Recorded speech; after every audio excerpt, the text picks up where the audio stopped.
এই বাগানের সবাই গোলাপ, আমি ক্ষুদ্র মালিক। আমি প্রধান অতিথি যিনি আছেন তার দৃষ্টি আকর্ষণ করতে চাই।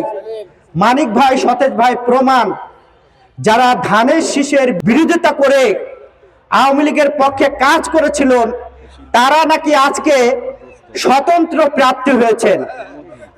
বন্ধুরা, স্বতন্ত্র প্রার্থী কাকে বলে? যাদের মনে ভয় থাকে, যাদের মনে শয়তানকি থাকে, তারাই কিন্তু স্বতন্ত্র প্রার্থী হয়। সত্যি না মিথ্যা? যেই লোকগুলো 5ই আগস্টের পরে আওয়ামী লীগের লোকজনগুলো বাড়িতে জামাই আদরে খাওয়াইলেন, পড়ালেন, পড়ানোর সুযোগ করে দিলেন, তারা বলে তারা নাকি বিএনপি। তাহলে আমরা কি ভাই? আমরা যারা এখানে জেল জুলুম খেটেছি, রক্ত দিয়েছি, আমরা কি বিএনপি না অন্য কিছু? আমি মথুরাপুর একটি জনসভায়, মানিক ভাই সাক্ষী, সতেজ ভাই সাক্ষী, আমি বলেছিলাম যে গোলাপ নেবেন, কাঁটা নেবেন না, তা হবে না। সুসময় এসে বলবেন আমি বিএনপির বড় নেতা।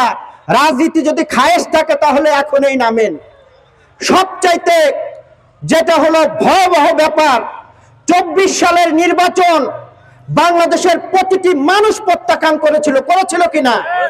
কিন্তু সেই নির্বাচনে আওয়ামী লীগের প্রেসিডিয়াম সদস্য রহমান ভাইয়ের পক্ষে খুব জারি সারি গান বলে এই যে এখানেই খবরদারিত্ব করে নির্বাচন করেছিলেন, তার প্রমাণ আমাদের হাতে আছে কিনা?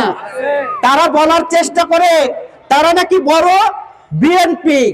আমি সময় থাকলে অনেক কথা বলতাম, কিন্তু সময় নেই। আর দু একটি কথা বলে আমি শেষ করতে চাই। ইতিমধ্যে তাদের বিএনপির রোগে ধরেছে, তারা চিন্তা করছে কখন বিএনপি আসলো। যেমন শেখ হাসিনার রোগে ধরেছিল তারেক রোগ, বিএনপি রোগ। এখন শুনতেছি যে এই স্বতন্ত্র প্রার্থীর বিএনপির রোগে ধরেছে। আমরা যখন এখানে আয়োজন করেছি প্রধান অতিথি বিশেষ অতিথিকে দৃষ্টি আকর্ষণ করতে চাই। ইতিমধ্যে আমরা মেসেজ পেয়েছি আমাদের এখানে এই অনুষ্ঠানে আসার জন্য অনেকের নাকি ভয় ভীতিও দেখিয়েছেন, তারা নাকি আবার আমাদের আসতেও নিষেধ করেছেন। তাদের উদ্দেশ্যে বলতে চাই, আমরা সাগরে খেলার লোক ভাই, আমরা কোনো পুকুরে খেলি না। আমরা শেখ হাসিনার খবরদারিত্ব দেখেছি, ভারতের চোখ রাঙানিকে উপেক্ষা করে গণতন্ত্রের জন্য আমাদের প্রিয় নেত্রীর সাথে লড়াই করেছি। আপনারা আমাদেরকে ছবক দেন না। আর যে সকল আওয়ামী লীগ বন্ধুরা শান্তিতে ঘুমাচ্ছেন, অশান্তি করেন না।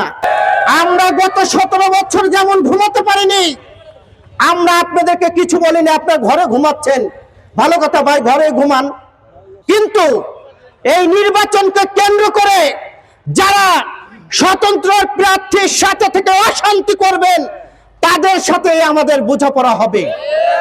আজকে এখানে যারা আছেন অনেকেই শুনেছি 2-4টি পয়সার লোভে নাকি সেখানে ঘোরাঘুরি করেন। আমি অনুরোধ করবো এই ঘোরাঘুরি বাদ দেন, ঘোরাঘুরি বাদ দেন। যদি ঘোরাঘুরি করেন তাহলে আপনারা হবেন জাতীয় বেঈমান।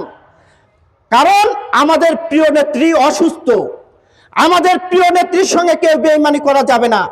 দেশনায়ক তারেক রহমানের সাথে বেঈমানি করা যাবে না, ধানের শীষের সাথে বেঈমানি করা যাবে না। গ্রাম পাহারা দিতে হবে, প্রতিটি ওয়ার্ডে পাহারা দিতে হবে। আমরা এই শয়তানকে মেনে নেব না। আজকে যারা বিএনপির সবক দিচ্ছেন তাদের বলতে চাই, ঘরে থাকেন ভাই, আমাদের সবক দেন না। আমরা এই সবকে ভয় পাই না। আমরা অনেক মাঠে খেলে এসেছি, অনেকবার কারাগারে গিয়েছি।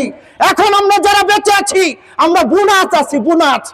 আমার উপরে যে নির্যাতন করেছে সেই নির্যাতনের গল্প যদি করি তাহলে কিন্তু আপনার গায়ে জামা থাকবে না। আমি যে কথাটি বলে শেষ করতে চাই, উনি কয়েকদিন আগে একটি বক্তব্য দিয়েছেন, কি জানেন? বলেছেন যে এই এলাকার মানুষ দুর্দশা দেখলে ওনার নাকি হৃদয় কাঁপে। তাহলে আমরা যারা আছি আমরা কি এই এলাকার মানুষ না? আমাদের উপরে যখন নির্যাতন করেন তখন আমরা এই এলাকার মানুষ না? যার জমি জমা আছে তাকে টার্গেট করে তাকে অশান্তি করেন, সে কি এই এলাকার মানুষ না? বন্ধুরা, যার জমি আছে তার প্রতি তার ভালোবাসা দেখায়, নেওয়া শেষ, ভালোবাসা শেষ। সজাগ থাকতে হবে। এই আওয়ামী লীগের প্রার্থী, স্বতন্ত্র প্রার্থী যদি নির্বাচনে দাঁড়ায় তাহলে আমরা কি হাতে চুরি পরে থাকবো? আওয়ামী লীগ নিষিদ্ধ কিনা? তা যে হলো 5 নম্বর উপদেষ্টা আওয়ামী লীগ উপজেলার, তা সে কি করে নির্বাচন করে?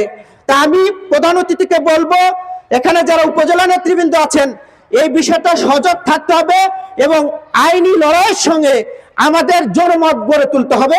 সকলকে ধন্যবাদ জানিয়ে আমি আমার কথা শেষ করছি।